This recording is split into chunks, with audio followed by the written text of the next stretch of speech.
Buenos días con todos. Muchas gracias a todos por estar aquí presentes. Como lo mencionó el doctor, mi nombre es Tomás Alejandro Jaramillo Olivares. Soy residente de cirugía oral y maxilofacial en la Universidad Nacional Autónoma de México en la división de posgrados de odontología. Y para mí es un placer y un orgullo estar el día de hoy aquí presentes con ustedes, presentando y compartiendo un poco de lo que yo he tenido experiencia en el manejo de un síndrome de Goldenholtz en esta institución que es el INCAN, Instituto Nacional de Cancerología. Entonces, bueno, para darle en honor al tiempo, vamos a empezar con nuestra presentación en sí, que es la prevención del carcinoma vasocelular en pacientes con síndrome de Goldenholtz y una presentación de un caso clínico integral. Vamos a ver el contenido, pues vamos a analizar los objetivos, antecedentes, a hablar un poco sobre la fisiopatología, sobre el carcinoma vasocelular, el queratoquisto ontogénico, que es el área que nosotros sobre todo manejamos en nuestra rama, y vamos a ver el caso clínico finalmente. Vamos a ver unas conclusiones y vamos a dar unas recomendaciones y a la final vamos a dar también un espacio para las preguntas que nos den para el tiempo, ¿sí? Nuestro objetivo general el día de hoy, doctores, es entender en sí los conceptos multidisciplinarios del síndrome de Gorlin-Gotts y presentar un manejo integral. Nuestros objetivos específicos del día de hoy va a ser analizar y mostrar la fisiopatología y cuáles son los criterios diagnósticos que nos ayudan a en sí tener un contexto multidisciplinario para ver estos pacientes y en sí llegar a nuestro objetivo que es prevenir la formación de los carcinomas vasocelulares mediante la detección temprana de lesiones y diagnóstico, ¿no? Además de eso, pues vamos a describir la asociación de los carcinomas vasocelulares con el Gorlin-Goltz, que bien ya todos conocemos, y vamos a presentar un caso clínico integrado que fue manejado por el área de cirugía oral y maxilofacial. Sabemos que el síndrome de Gorlin-Goltz pues data desde tiempos, desde 1951, Brinkley Johnson ya pues empezaron a dar ciertas hincapiés en que existe conjunto de signos. En este caso era las costillas bífidas y el nevo vasocelular que juntos formaban un tipo de síndrome en los pacientes. Posterior a esto, Howell y Caro ya implementaron en sí lo que era el queratoquiste a este síndrome, generando una triada que era pues en sí las costillas bífidas, el nevo vasocelular y el queratoquiste ontogénico como parte del síndrome. No fue hasta 1960 que en sí ya tomamos el nombre del síndrome de Gorlin-Goltz, que fue gracias a Robert James y William Goltz, que ya le dieron el nombre de síndrome de Gorlin-Goltz, y no fue nada más hasta 1984 que ya se identificó en sí propuso por White, que era una patología asociada a todas estas lesiones y ya se lo presentó en sí como una entidad en la World Health Association. Entonces, el síndrome de Gorlin-Goltz, sí, es una enfermedad que tiene una gran prevalencia. En sí, de cada 60.000 habitantes se ha visto que hay uno que porta esta alteración genética. También se han visto variaciones en la prevalencia en relación a distintos países latinoamericanos como europeos, en los cuales hay una gran variabilidad en la prevalencia, como lo podemos observar en el punto 2, pero lo que sí se sabe es que la mayor prevalencia se da siempre en los hombres. Ahora, cuando hablamos sobre el síndrome de Gorlin-Gotz, hablamos de pacientes que tienen, como les dije, una alteración genética. En este caso, nosotros vamos a tener una alteración en el gen PTCH1, en sí que es un gen supresor de tumores que va a codificar la proteína PATH1. Este va a estar, como podemos ver en el gráfico del lado izquierdo y del lado derecho, vamos a tener un receptor de proteína Sonic Hedgehog, el cual en sí va a regular todo este desarrollo y crecimiento celular. Nosotros al tener el paciente que tiene falta o supresión de este gen, obviamente vamos a tener una desregularización del desarrollo y crecimiento celular y por ende nuestro paciente con síndrome de Gorlin-Goltz a lo largo de su vida va a tener problemas y va a tener este crecimiento irregular de tumores, de tumoraciones o de otras alteraciones que se han visto mencionadas sobre todo por autores como Kimonis y sus colaboradores. La fisiopatología del Gorlin-Goltz y cómo se forma su carcinoma vasocelular. En sí, sabemos que el nevo vasocelular va a ser el criterio sí clave de este tipo de síndrome, pero este también puede llegar a transformarse en el carcinoma vasocelular.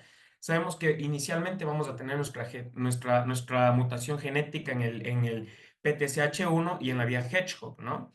Esto en sí va a hacer una activación continua de la vía y por ende una activación de los genes proliferativos y un crecimiento descontrolado de estas lesiones. Estas las vamos a ver posteriormente en las características clínicas de los pacientes, en distintos tipos de tumoraciones de crecimiento descontrolado. Ahora, cuando hablamos específicamente del carcinoma vasocelular, sabemos que también la exposición a los rayos ultravioletas van a aumentar el riesgo de lesiones cutáneas porque van a actuar directamente también en esta vía de señalización Hedgehog, generando que, además de que el paciente ya tiene predisposición de tener este crecimiento descontrolado, tenemos un, digamos, coadyuvante que va a generar que esto empeore en estos pacientes, ¿sí? La formación del carcinoma celular en sí luego va a generar un tumor localmente invasivo y luego posteriormente, pues en esta charla vamos a ver cómo puede ir evolucionando el carcinoma vasocelular y cómo pueden ser los distintos tratamientos. Sí, sabemos que en los pacientes con Gorlin-Goltz hay una prevalencia, o bueno, la tasa es muy alta de que formen carcinomas vasocelulares, del 90 al 100%, y su ventana inicial de aparición es de los 10 a los 30 años. Como les mencioné anteriormente, bueno, tenemos los criterios diagnósticos, ¿no? Quimonis y colaboradores, que fueron el mayor autor en presentar este tipo de criterios o características clínicas, clasificó los criterios diagnósticos en mayores y menores. Entre los mayores en sí ya hablamos del carcinoma vasocelular, los nevos vasocelulares, el queratoquiste odontogénico, los pits palmoplantares o podríamos denominarlos como fobias, la calcificación de la hoz del cerebro, otras tumoraciones como el meduloblastoma y es muy importante también que se considera como un criterio mayor que tenga un paciente de primer grado ya diagnosticado con esta alteración genética. Ahora, los menores van a variar muchísimo en estos pacientes. Se pueden ver muchas variaciones en estos pacientes de las expresiones clínicas. Por eso es muy importante conocerlos y es el objetivo de la charla de hoy. También conocer nuestros criterios diagnósticos para que sea la rama donde sea que llegue el paciente, nosotros ya podamos tener ojo y decir, a ver, este paciente presenta esto y esto me llama la atención. Vamos a ver, a repasar nuestros criterios y ver si es que el paciente podría ser candidato a ser un Gorlin-Goltz. Para esto, al tomar nosotros los criterios mayores o menores, los que encontremos, como les vuelvo a mencionar, tienen varias expresiones clínicas, tenemos que basarnos en tomar dos criterios mayores y un mayor, o dos criterios, un mayor y dos criterios menores, ¿sí? Como podemos observar además, bueno, en el grafiquito que tenemos acá de nuestro paciente, a nivel de cabeza podemos observar pues la calcificación de la hoz del cerebro. Otras de las alteraciones que también se han visto en estos pacientes es un abombamiento en la zona frontal de los pacientes, un aumento del puente o sí, del espacio intercantal, múltiples lesiones en piel, que bueno, ya los mencionamos, son los nevos vasocelulares, los carcinomas vasocelulares y otro tipo de lesiones. También el queratoquiste odontogénico, pues que es de los más importantes y es el cual nosotros en nuestra rama vamos a manejarlo, se los hablaremos posteriormente, las costillas bífidas y los pits palmoplantares. Además que también se han cada vez visto nuevas variantes en estos pacientes, como ha sido también que la aparición de alteraciones a nivel de manos, como polidactilia, sindactilia, y en otro tipo de órganos como los fibromas ováricos, los quistes linfomesentéricos y macrocefalia. Es importante también que en estos pacientes se ha visto alteraciones cognitivas y que estos pacientes sobre todo vienen a tener esto por cambios en la presión intracraneal, ¿sí? Ahora, Hablando sobre la clasificación del carcinoma vasocelular, cómo lo vamos a identificar y cómo le vamos a poner ojo en estos pacientes para nosotros simplemente decir, ok, tenemos que tener mucho cuidado con este paciente porque tiene múltiples lesiones y tienen estas características clínicas. El carcinoma vasocelular va a tener múltiples formas clínicas, ¿sí? Sabemos que vamos a tener un carcinoma vasocelular nodular, como podemos ver en la imagen superior, el cual tiene sus características de ser como una perlita rodeante o con una forma redondeada y brillante, y va a tener una variante pigmentada, que luego muchas veces se puede confundir con el melanoma, pero por eso es muy importante conocer las características clínicas y que, en fin, nuestro estudio histopatológico es el que nos va a dar el resultado final, ¿no? De lo que es el nombre y apellido de esta lesión. Tenemos el carcinoma vasocelular superficial, que tiene esta forma de parche de piel escamosa y roja y que puede parecer como un eczema. Tenemos el carcinoma vascular morfeiforme, que este en sí parece esta plaquita que es blanquecina y brillante, como la podemos observar, y que puede tener los bordes muy irregulares, ¿sí?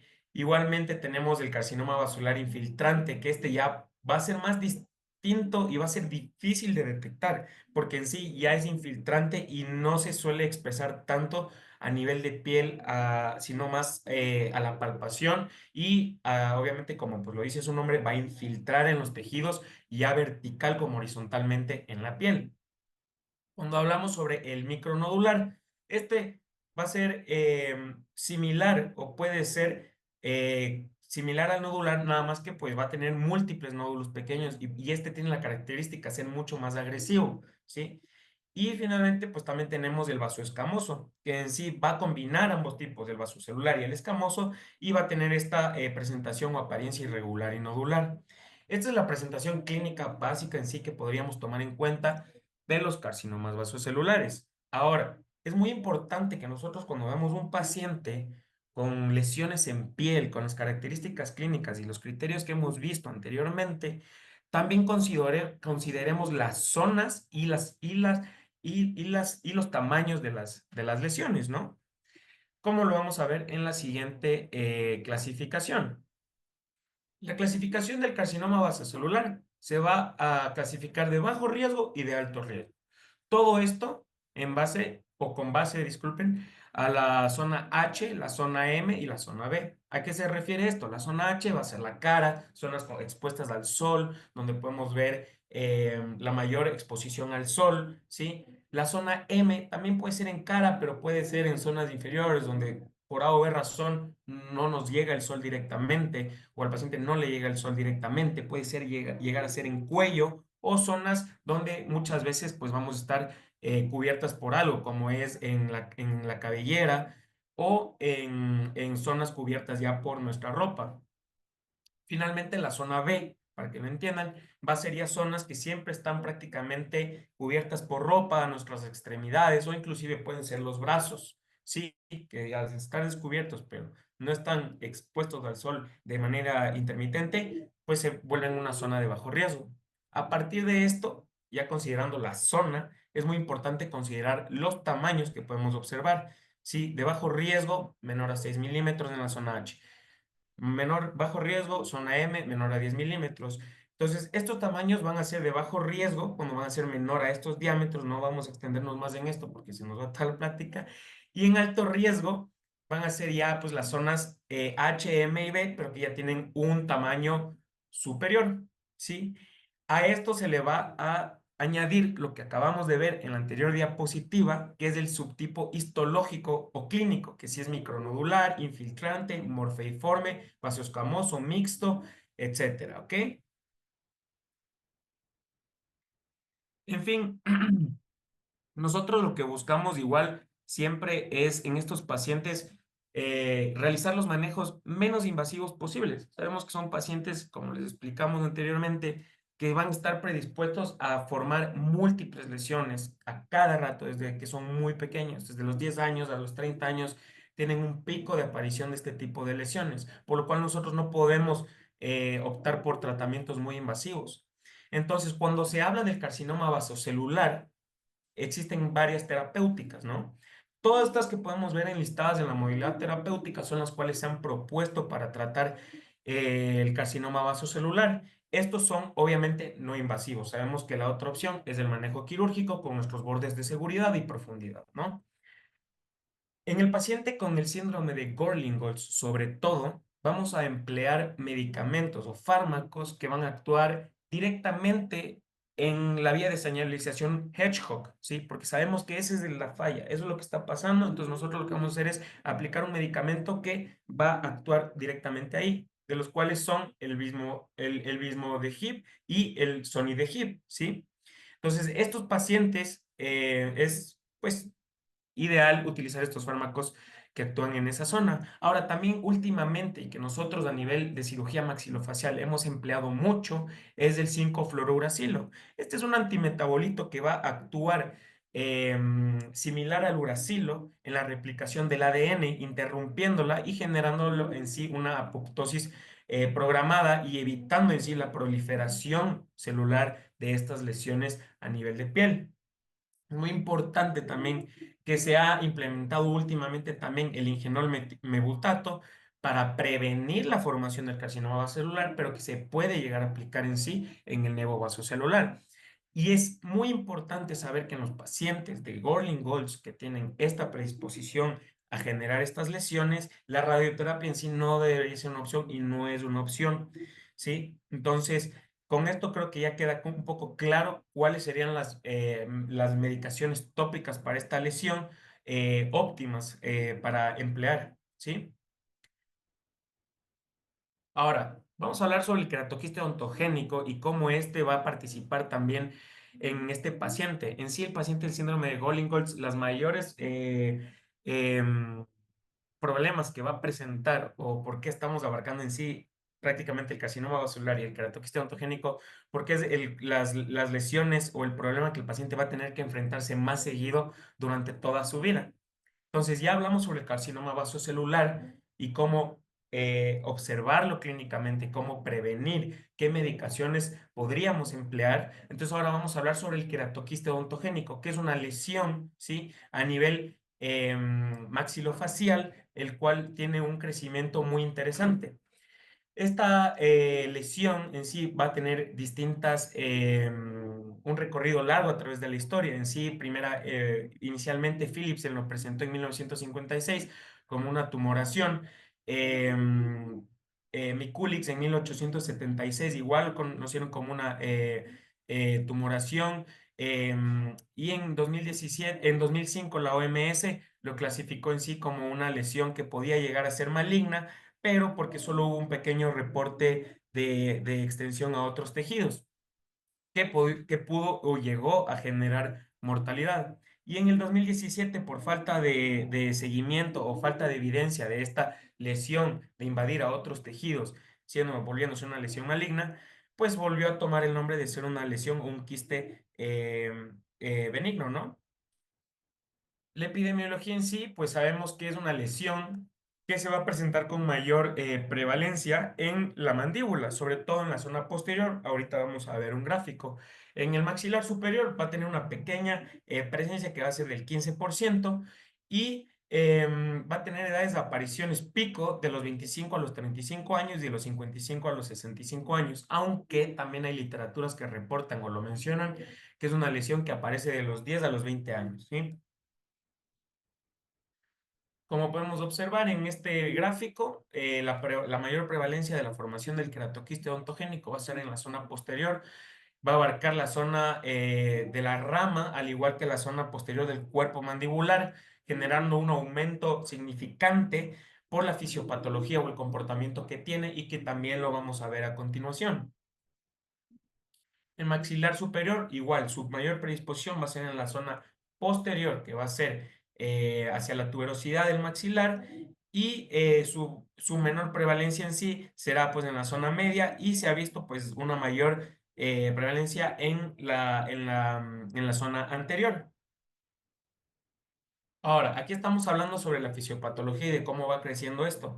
Sabemos que ya está alterado el tema de la vía de señalización o del crecimiento tumoral. Entonces vamos a tener una proliferación celular excesiva Y en estos pacientes, al tener nosotros esto, vamos a tener una mayor predisposición inclusive a la recurrencia. Esa es la fisiopatología normal de un queratoquiste odontogénico, ¿sí?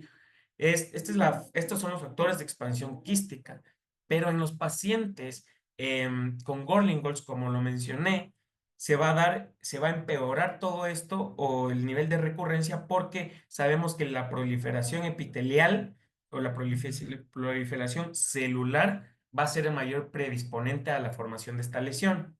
A nosotros tener, obviamente, y vuelvo a hacer hincapié en esto, este fallo genético, pues obviamente el crecimiento va a ser mucho más agresivo y va a haber mucho mayor, y mayor invasión de los tejidos adyacentes, ¿sí? Va a haber una mayor acumulación de contenido celular, va a haber un aumento del crecimiento hidrostático, una resorción ósea y una actividad enzimática intracapsular. Ahora es muy importante que hoy en día, vamos a hablar posteriormente al tratamiento de esta lesión, es cómo nosotros a nivel de Maxilo hemos logrado vencer este tipo de factores de expansión quística para tener un tratamiento también no invasivo y sobre todo en nuestros pacientes que tienen este riesgo de recurrencia que puede llegar a ser hasta del 60-70%. Sabemos entonces que tiene una alta tasa de recurrencia y va a tener un agresivo comportamiento, sobre todo cuando hay una asociación con el síndrome nevoide vasocelular o de Gorlin-Goltz, ¿sí? Sabemos que igual el queratoquiste odontogénico va a tener va a tener una asociación, al igual que el carcinoma vasocelular, a estas alteraciones del Sonic Hedgehog. Entonces, no quiere decir que solo el paciente que tiene síndrome de Gorlin-Goltz puede llegar a tener estas afectaciones, pero simplemente un fallo en esta vía de señalización ya puede llegar a generar este tipo de desencadenantes tumorales. Ahora, ¿cómo vamos a presentar el queratoquiste? ¿Cómo lo vamos a observar clínica y radiológicamente e histológicamente? Nosotros vamos a siempre tener dos variantes, una ortoqueratinizado y paraqueratinizado. ¿Sí? Todo va a depender sobre los núcleos que se extienden sobre el epitelio, sobre la capa córnea, disculpen, y las características microscópicas nos van a ayudar en sí a ver el comportamiento de esta lesión. Sí, a nivel radiográfico es muy importante y por qué nosotros venimos a hablar también sobre el tema multidisciplinario, es que en odontología muchas veces te van a llegar pacientes así, con una lesión, sea grande, sea pequeña, sea unilocular, sea multilocular, correspondiente a un queratoquiste odontogénico, ¿sí? Lo importante que nosotros debemos hacer es, si vemos un paciente con una lesión así, este tipo de extensión, como podemos observar en esta ortopantomografía, del lado derecho inferior, podemos ver una lesión que abarca prácticamente todo el cuerpo mandibular, que atraviesa la línea media y que es multilocular, ¿sí? También podemos observar que no genera reabsorción radicular, pero en sí podremos ver después tomográficamente en el caso clínico cómo expande las corticales. Entonces, lo que importa, y volviendo a hacer hincapié en el manejo multidisciplinario, es si nosotros observamos esto, correlacionar a las otras características clínicas de un paciente, ¿sí? Si nosotros ya vemos algo extraño en esto, obviamente vamos a recurrir a ver físicamente todo el paciente, ¿sí? Sea la especialidad que sea o la rama que sea médica, odontológica, aprender a ser observador, ¿sí? Con esto podemos ayudar al paciente a guiarlo y en sí a derivarlo a un área especializada, sea oncológica o no oncológica, para tratar este tipo de lesiones o prevenir que se formen después carcinomas vasocelulares. Los tratamientos que nosotros hemos venido empleando con el queratoquiste ontogénico, pues ha sido como el de todas las especialidades quirúrgicas, médicas, en los tratamientos de estos pacientes. Nosotros nos fuimos igualmente de lo más invasivo que venían a ser tratamientos quirúrgicos invasivos como mandibulectomías totales, maxilectomías totales, hemimandibulectomías, etcétera, a realizar lo que hoy en día se conoce como la marsupialización. Ahora, antes de llegar a la marsupialización, también Progrel y otro tipo de autores llegaron a generar muchos tipos de coadyuvantes. Se utilizó la solución de Carnoy, luego se observó que la solución de Carnoy era carcinogénico, entonces se optó por cambiar la dinámica y se modificó la solución de Carnoy. Ahora, esta no fue tan efectiva, no tenía la misma, no penetraba igualmente la médula ósea o la zona de la lesión, entonces por lo cual se optó por volver a la solución de Carnoy y coadyuvar con otro tipo de situaciones como Progrel. Antes de utilizar coadyuvantes químicos, también utilizó lo que eran las osteotomías periféricas. ¿Sí? Cuando nosotros logramos hacer o combinar este tipo de tratamientos no invasivos con químicos, podemos llegar a tener mejores resultados en el tema de recurrencia y mejores resultados a largo plazo. ¿Sí? Ahora, ¿en qué consiste la marsupialización, que es el tratamiento que vamos a hablar el día de hoy o que va a abarcar nuestro paciente? Es que el paciente se altera justamente lo que vimos en la fisiopatología del crecimiento quístico. Nosotros lo que hacemos prácticamente, porque bueno, hay múltiples especialidades que están conectadas el día de hoy, lo que nosotros hacemos con este, digamos, globo que va inflando, inflando, inflando por la proliferación celular, por la expansión, por la presión hidrostática, etcétera, etcétera, es que nosotros generamos un abordaje que aprovechamos para hacer la biopsia, ¿sí? Incisional, y en estas mismas zonas direccionamos unos tubos de descompresión que nos permiten este globo que iba creciendo, creciendo, creciendo, desinflarlo y generar un cambio en el epitelio para que luego además de reducirse, se genere un cambio y luego nos cambie el epitelio de una manera que se vuelve más grueso, ¿sí? Em, y podamos luego quitarlo de una manera más segura sin dejar quistes satélites, que es una de las características histológicas que tienen estas lesiones.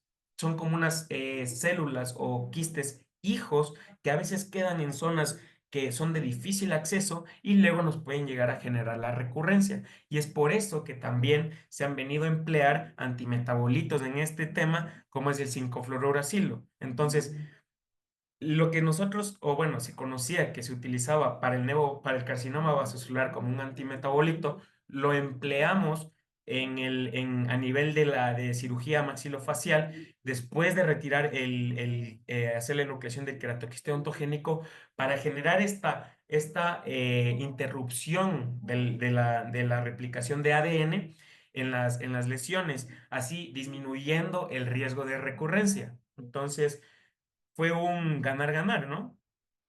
Ahora, es muy importante saber que esto ha sido poco estudiado y el protocolo del 5-fluorosilo en sí dicta que es 24 horas después de la cirugía, retiras la gasa que se queda impregnada. Pero últimamente, dada la recurrencia que existe en el tema de los pacientes con síndrome de Gorlin-Koch y que tienen que tener un seguimiento a largo plazo y a nivel multidisciplinario de toda la vida, se ha visto que se ha ido modificando y es lo que vamos a ver posteriormente en este caso clínico y que obtuvimos unos muy buenos resultados. Ahora, vamos a hablar sobre nuestro caso clínico, ¿no? Hablamos ya sobre el carcinoma vasocelular, hablamos sobre el queratoquiste ontogénico, hablamos sobre las características clínicas de que puede llegar a tener este paciente. Ahora, vamos a ir paso a paso identificando un paciente típico y un manejo multidisciplinario, sobre todo y haciendo hincapié en el área quirúrgica nuestra, que es la de cirugía maxilofacial. Bueno, tenemos un paciente que responde a las iniciales de OP. Tiene una edad de 29 años, es masculino, estudiante, no refiere ningún antecedente patológico familiar ni personal. Se indagó e indagó en este paciente sobre la posible correlación de algún paciente que ya tuvo este tipo de patologías y se negó. Tampoco refirió ningún tipo de toxicomanía, tampoco antecedentes quirúrgicos y en sí pues nuestro paciente acude a a la consulta diciendo vengo porque hace 3 años me ha estado creciendo un lado de la cara y se me están torciendo los dientes. Por eso quiero hacerme ver. Así es como lo dijo y el paciente llegó con unas características clínicas que me llamaron mucho la atención. Se realizó una etapa en la planificación de tratamiento desde ya, inclusive integral, incluyendo el tema odontológico, porque si nosotros tenemos o proponemos tratamientos quirúrgicos sin tratar pequeños problemas que nos pueden afectar a nuestro resultado final, pues simplemente vamos a caer en la recurrencia o en el fracaso de nuestro tratamiento integral de nuestro paciente con el síndrome de Gorlingholtz, por lo cual se estableció todo un monitoreo y un control odontológico general para prevenir luego el daño de piezas dentales o otro tipo de alteraciones.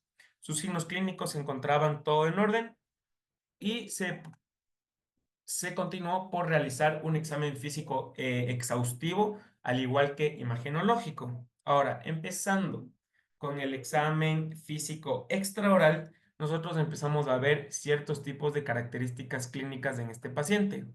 Como podemos observar, ya existía una simetría facial a nivel mandibular, en el tercio facial inferior, ya existía un aumento de volumen, ¿sí? Había un aumento de tamaño en el puente nasal, o sea, se veía un puente nasal ancho, se veían múltiples lesiones igual a nivel facial, se veían depresiones o alteraciones en la queratosis de la piel. Se observaba igualmente que nuestro paciente tenía una frente abombada anterior y tenía en sí una macrocefalia. Lo cual, al ver la radiografía panorámica y al ver estas características del paciente, pues saltan estos focos de atención y que nos lleva a realizar otro tipo de exámenes. Pasamos al examen intraoral y también logramos observar cambios.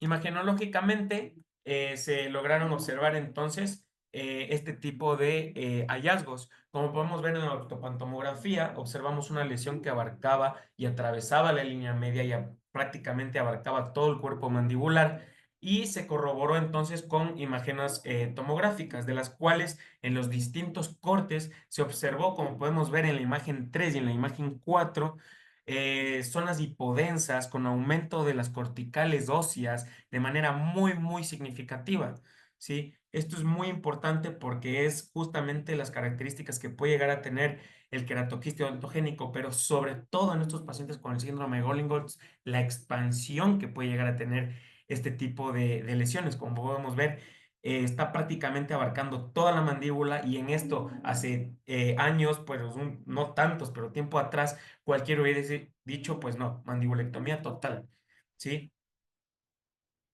Volvimos a corroborar el examen físico intraoral, además del imagenológico, y pudimos ver que había giroversiones como podemos observar, a nivel dental inferior del premolar. El paciente tenía un paladar ojival, el paciente tenía una maloclusión y también podríamos observar, como se ve en la imagen 5, una expansión sobre todo de la zona vestibular derecha en relación al lado izquierdo. Entonces nosotros ya al obtener estas características clínicas dijimos, a ver, nos estamos enfrentando aquí a un síndrome. ¿Cuál? Nos pusimos a estudiar todito y pudimos reunir todos los criterios que previamente mencionamos. Inicialmente a nivel corporal del paciente, vimos en sí que el paciente tenía una escoliosis y a nivel corporal tenía múltiples lesiones cutáneas. Como podemos observar en la imagen 1, en la imagen 2 y se corroboró con un examen radiográfico de cuello y columna vertebral, donde aquí llamó mucho la atención, como les mencioné antes. Hay múltiples expresiones clínicas de estos pacientes. Debería haber sido importante obtener imaginológicamente la aparición de las costillas bífidas, pero no se observaron estas, pero sí encontramos otras. Observamos la escoliosis, que ha sido también de los criterios que últimamente se han implementado en el diagnóstico de estos pacientes, un aumento en la vascularidad de los hilios cardíacos y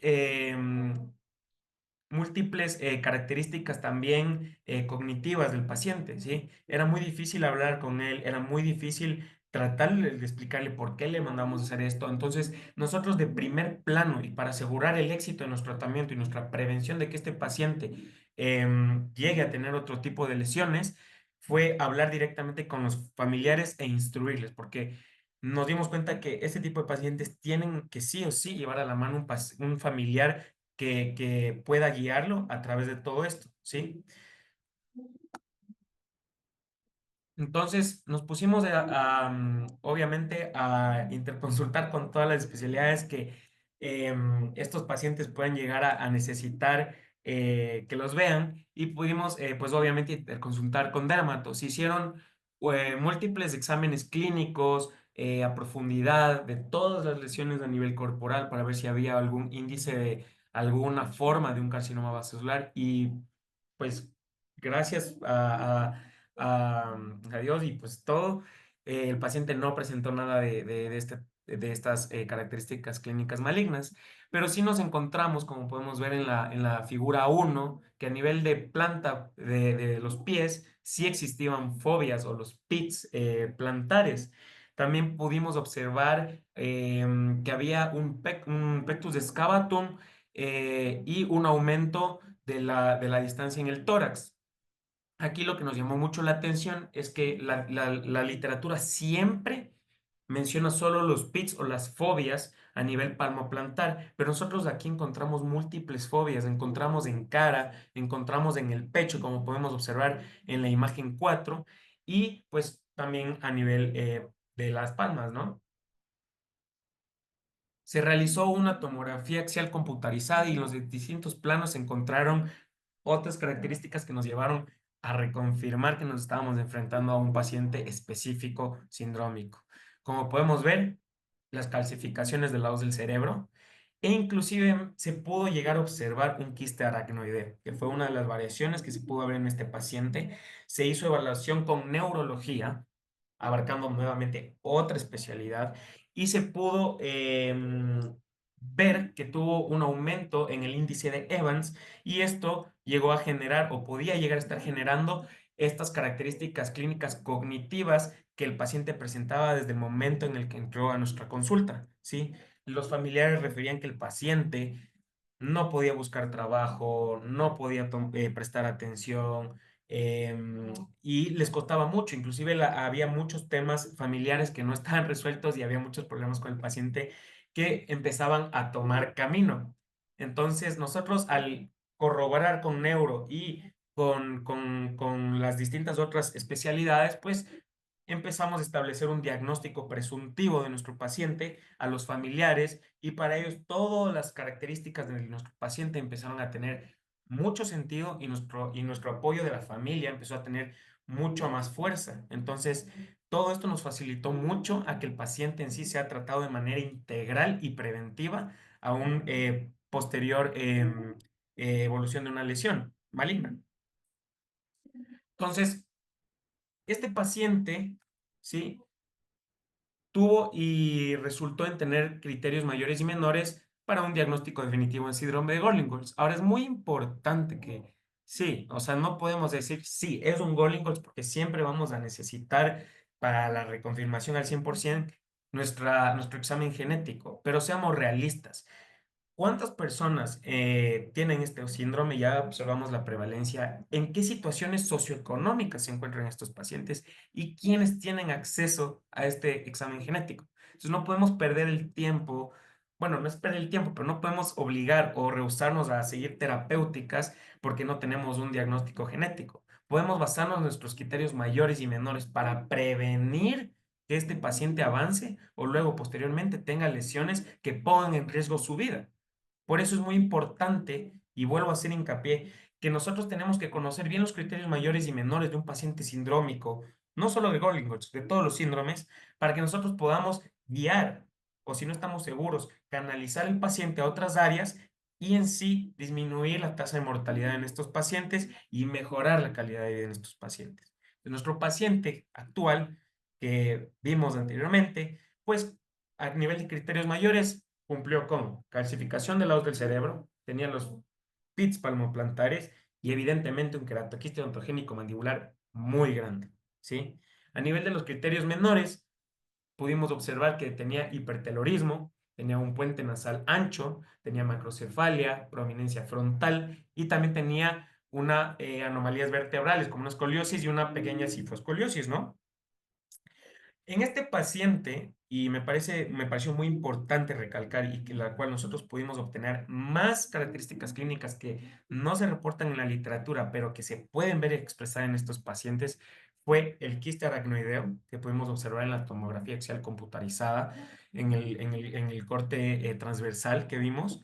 Se observó pits en el rostro y en el pecho, mientras que siempre se menciona en la literatura que son a nivel palmo-plantar. Además, que había un aumento de la vascularidad de los hilios cardíacos y aquí es muy importante que también había una implantación baja de las orejas, ¿sí? Entonces, siempre es muy importante aprender a correlacionar los que ya tenemos con los que vuelven a aparecer y es muy importante reportar esto en la comunidad médica para que nosotros podamos en sí siempre aumentar o tener una visión más amplia de lo que puede llegar a presentar nuestro paciente, ¿sí? Ahora. Obtuvimos nuestro diagnóstico en base a los criterios propuestos por Quimonis y sus colaboradores. Mencionamos también los que no se mencionan en los criterios y pues decidimos ya tomar cartas sobre el asunto a nivel de nuestra rama. Evidentemente mandamos a Derma para que se coloquen todas las medicaciones que sean relevantes por ellos, neuro. Y nosotros, pues Maxi, que también tomamos cartas sobre el asunto, al igual que odontología, que hizo un tratamiento integral preventivo. Nuestro plan quirúrgico, ¿sí? Para este queratoquisto ontogénico que abarcaba toda la mandíbula, se basó en nuestros tratamientos mencionados más conservadores. Nuestro primer tiempo quirúrgico se basó en una descompresión, colocación de drenes y la instrucción de los familiares, como el paciente, cómo realizar los lavados de la lesión mediante suero fisiológico y una jeringa hipodérmica. El segundo tiempo quirúrgico se realizó la enucleación total posterior a los 2 meses, 3 meses, que es el tiempo que se debe considerar para una correcta descompresión, y se realizó obviamente la enucleación más la obtención de toda el tejido de la lesión. Junto a esto, también se hizo la colocación del antimetabolito que mencioné anteriormente. Ahora, nosotros para guiarnos sobre las características clínicas previas a la biopsia incisional, realizamos una punción en la zona donde vimos una mayor expansión de la cortical y prácticamente, como podemos ver en la primera imagen, obtuvimos un contenido de queratina, ¿sí? Al igual se aprovechó la asociación de un tercer molar a la zona de la lesión para realizar la extracción del tercer molar, ¿sí? Se vio evidentemente cómo salió toda esa queratina que estaba ahí toda acumulada y se obtuvo también un tejido del epitelio que recubría la cavidad para tener un diagnóstico previo, ¿no? A pesar de que clínicamente ya teníamos características muy claras, el histopatológico pues fue nuestra guía, ¿sí? Ahora, se hizo el siguiente tratamiento quirúrgico, fue el segundo tiempo, donde pues, se realizó la asepsia, la antisepsia, y se hizo unos abordajes circunvestibulares no completo, preservando los agujeros, bueno, los nervios mentonianos y abarcando las zonas de interés, ¿sí? Se volvió a realizar la punción de la zona donde íbamos a hacer nuestro abordaje y vimos un cambio en el contenido. Era un poco más hemático, ya no se veía tanto queratina, entonces esto ya pues nos observaba un cambio en sí en el contenido de la lesión.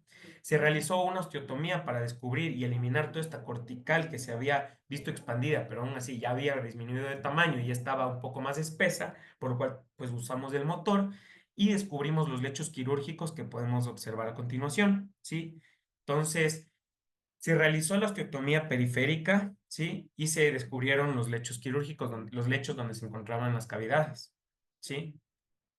Observamos el cambio del grosor del epitelio donde se realizó la enucleación y se realizó también aquí un coadyuvante que no se ve mucho, pero es que utilizamos ultrasonido con agua para poder debridar en sí el riesgo de que existan los quistes satelitales que les mencioné anteriormente, que pueden llegar a ser estos que nos generan la recurrencia. Y finalmente se aplicó el 5-fluorouracilo empaquetado en las zonas de los lechos quirúrgicos, ¿sí? Ahora, aquí es muy importante y les mencioné, este es el protocolo que se utiliza normalmente, es de 24 horas, pero nosotros optamos al tener un paciente con el síndrome de Gorlin-Goltz de modificar este tipo de tratamiento, ¿sí? Nosotros lo que hicimos fue realizar un primer control a las 24 horas, donde cambiamos la gasa impregnada de 5-fluorouracilo y la cambiamos por una nueva. Hicimos un siguiente control a las 48 horas, donde volvimos a hacer un recambio y volvimos a hacer un último recambio a los 6 días, ¿sí? Dejamos durante 5 días, durante 3 días, perdón, esta gasa y con el 5-fluoracilo y se la retiró. ¿Por qué no nos pasamos de los 6 días? Porque se conoce que desde los 7 a los 10 días a nivel medular, el 5-fluoracilo puede llegar a tener efectos adversos y generar en los pacientes también una leucopenia, ¿sí? Posteriormente, a los 7 días, se da el alta al paciente de los controles diarios o prácticamente diarios y se vuelve a llamar al octavo día. Al octavo día ya simplemente fueron controles de ver la cicatrización, de ver que no hayan signos de alarma de infección, y se obtuvo a la final, a los 15 días, el resultado histopatológico que pues nos dio la característica clínica de ser un queratoquiste ontogénico para queratinizado, distinto al ortoqueratinizado que había mencionado anteriormente, que son las variantes histológicas, ¿sí? Luego de estos 15 días, se llamó al paciente a los 3 meses y luego a los 6 meses y luego a los 12 meses, ¿sí?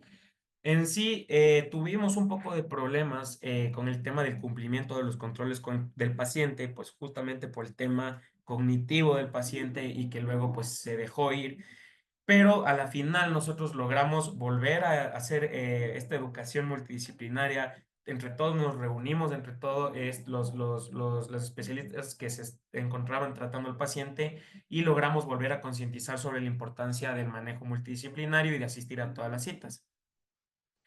¿Cuáles fueron nuestros resultados a nivel de maxilo? Nosotros observamos, pues, que el paciente, tenemos aquí la comparación del antes versus el después. Antes del tratamiento podemos ver el paciente con el aumento de volumen, pálido, sobre todo en el tercio facial inferior, ese aumento, esa forma abombada de la cara. Y podemos ver en la foto de la derecha cómo hubo un cambio en el perfil mandibular, ¿sí? Aquí podemos ver otro de los cambios clínicos del paciente, donde también se pueden haber cambios clínicos del paciente, donde en sí el perfil facial toma una mejor forma, el paciente inclusive se le veía mucho mejor, más animado y en sí se sentía mucho mejor. Radiográficamente y tomográficamente también observamos unos cambios que nos llamaron mucho la atención y que nos dieron una luz verde para la terapéutica que fue empleada, que a los 6 meses podemos ver la comparación de los lechos quirúrgicos, donde a mano izquierda, superior e inferior, podemos ver las tomografías iniciales, donde se ven la lesión multilobulada, se ve la expansión de la cortical, la hipodensidad en el contenido en la zona de la mandíbula versus 6 meses después del lado derecho, que se ve ya una buena neoformación ósea, una disminución muy grande de las zonas que fueron tratadas.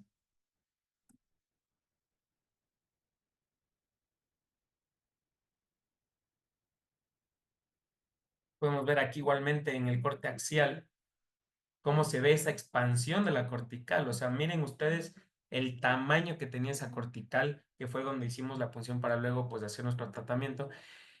Miren la expansión versus la que se puede ver después de los 6 meses en la otra tomografía. Se ve una formación de hueso, se ve que el hueso empieza a cicatrizar, se empieza a formar, ¿sí? Y a nivel de la reconstrucción tridimensional, pues también se vieron cambios distintos, ¿sí? Y finalmente pudimos observar un control de 6 meses versus los 12 meses en este paciente que nos llevó a ver que, pues sí, nuestro tratamiento iba y muy bien, el paciente se sentía muy bien y pues continuamos con el control periódico que se había planificado desde antes, ¿sí?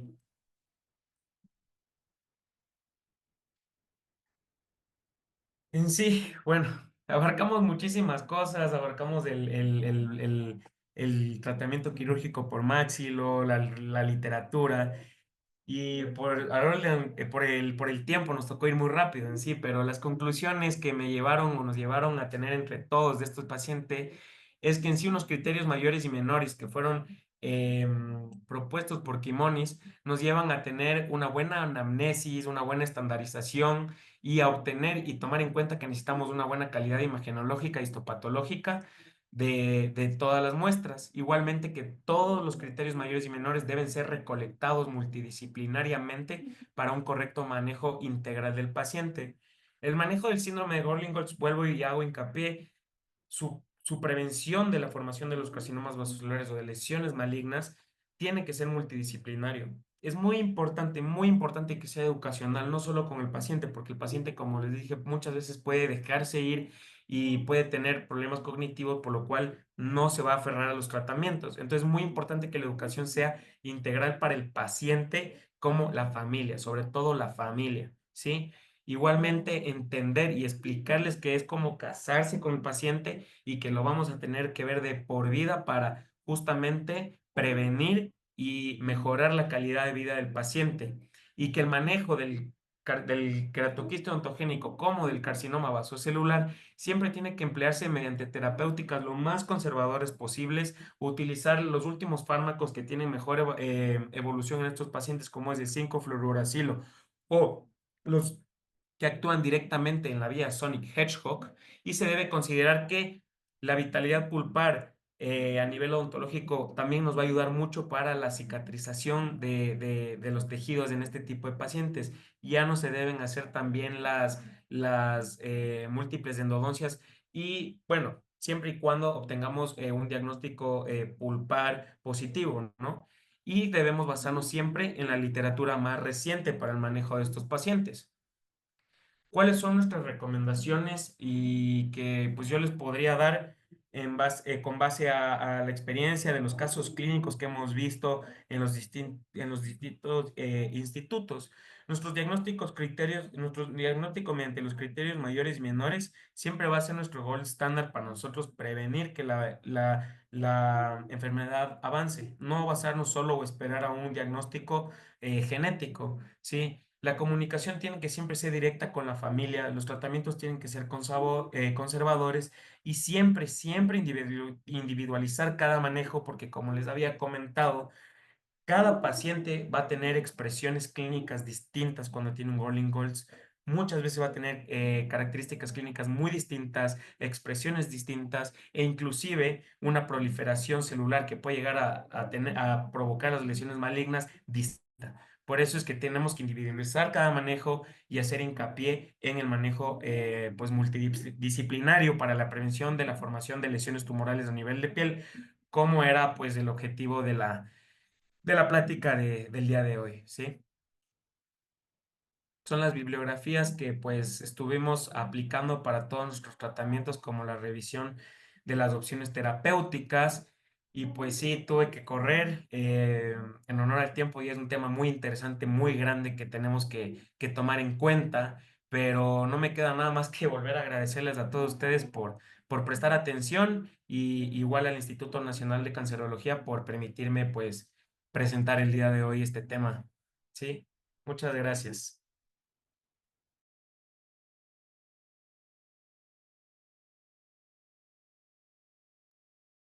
Doctor Tomás, pues muchísimas gracias por compartir este tema tan importante y tan interesante.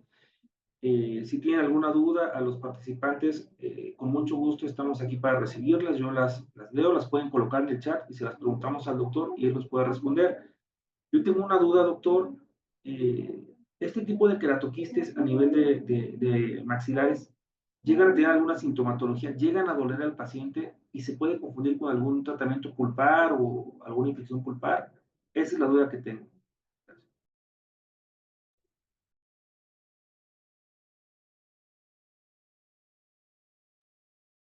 Sí, doctor. Bueno, en realidad nosotros sabemos que el queratoquiste ontogénico en sí es una lesión asintomática de crecimiento lento, pero de crecimiento expansivo. Puede ser de crecimiento lento como de crecimiento rápido, depende sobre todo del paciente. Como podemos ver en el paciente del Gorlin-Goltz tuvo una evolución de más o menos 3 años, pero creció muchísimo. Fue asintomático, por eso es que llegó a los 3 años de evolución, que es desde que el paciente sintió algo extraño, pero sí puede llegar a generar confusión con otro tipo de lesiones. Y es muy importante que cuando ya llega a generar sintomatología, sobre todo cuando pueden llegar a haber infecciones secundarias.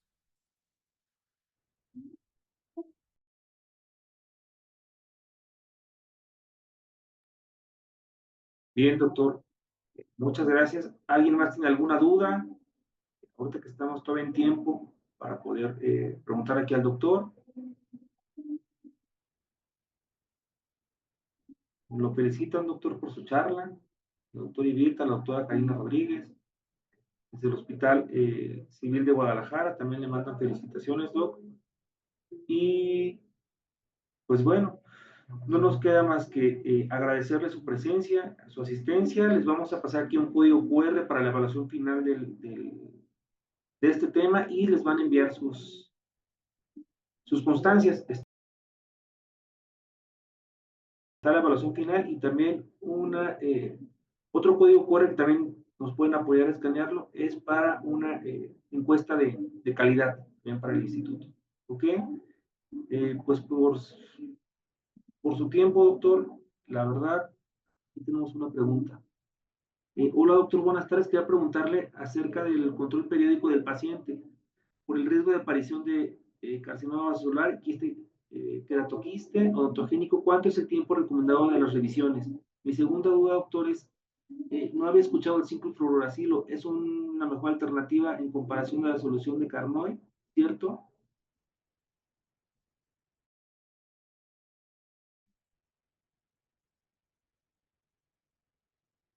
Bueno, muchas gracias por la pregunta, doctor. Nosotros siempre debemos que desde que nosotros llegamos inicialmente a observar un paciente con un síndrome de Golgi-Goltz o que nosotros dudamos de esto, canalizar inmediatamente y no soltar al paciente hasta asegurarnos que vaya a todas sus citas. Entonces, inicialmente el control de estos pacientes tiene que ser a diario prácticamente hasta llegar a un diagnóstico y un plan de manejo integral. Ahora, cuando hablamos a nivel maxilofacial, nosotros tenemos unas pautas para tener control de estas lesiones. Siempre inicialmente habrá el control posquirúrgico inmediato a la una semana, luego a las 2 semanas, sobre todo en estos pacientes que, como les dije, tienen problemas cognitivos. Entonces, tienen mucho riesgo de generar luego infecciones secundarias porque no se lavaron, porque no se cuidaron.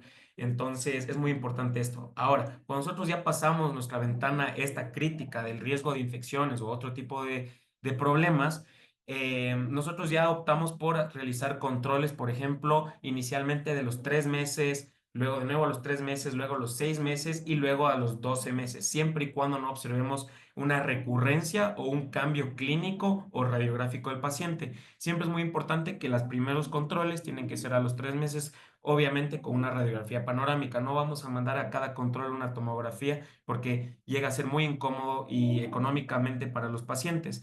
Entonces, a partir del año más o menos, nosotros ya podemos optar en estos pacientes por hacer un control cada 6 meses. Inicialmente, como le dije, primer año 3 meses, luego 6 meses y posterior a los 2 años, siempre se debe hacer mínimo un chequeo anual y la literatura dice que solo para el queratoquiste deberíamos tener un control de hasta 15 años mínimo. Entonces, eso espero que haya contestado esa pregunta. Ahora, el 5-fluorouracilo es un metabolito, es mucho menos carcinogénico. Bueno, en realidad no es carcinogénico. La solución de Carnot se ha dejado de emplear todo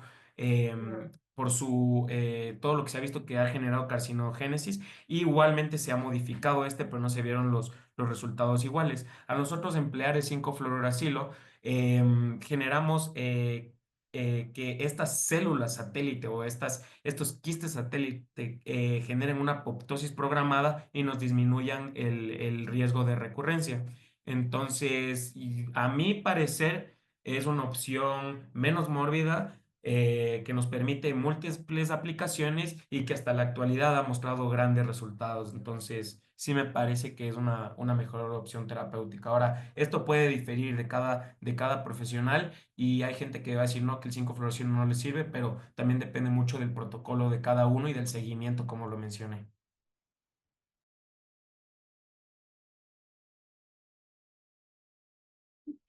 Tenemos aquí otra pregunta, doctor, de la doctora María de la Luz. Buenos días, doctor. Muchas gracias por su plática. Mi pregunta es, ¿se realizó el análisis molecular para la búsqueda de variantes en el gen PTCH1?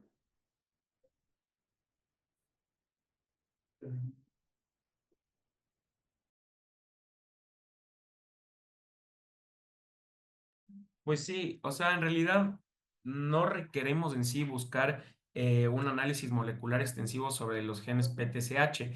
porque en realidad cuando estamos hablando del síndrome de Gorlin-Goltz, casi siempre, o en realidad siempre, está ligado solo al PTCH1, no al PTCH2, ¿sí? Ni tampoco al SUNU.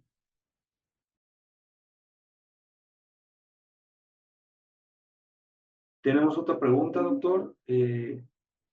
La presencia de órganos dentarios retenidos en este tipo de pacientes con síndrome de Gorlin-Goltz pueden ser factores de riesgo a considerar que hagan aún más propenso el desarrollo de queratoquiste odontogénico.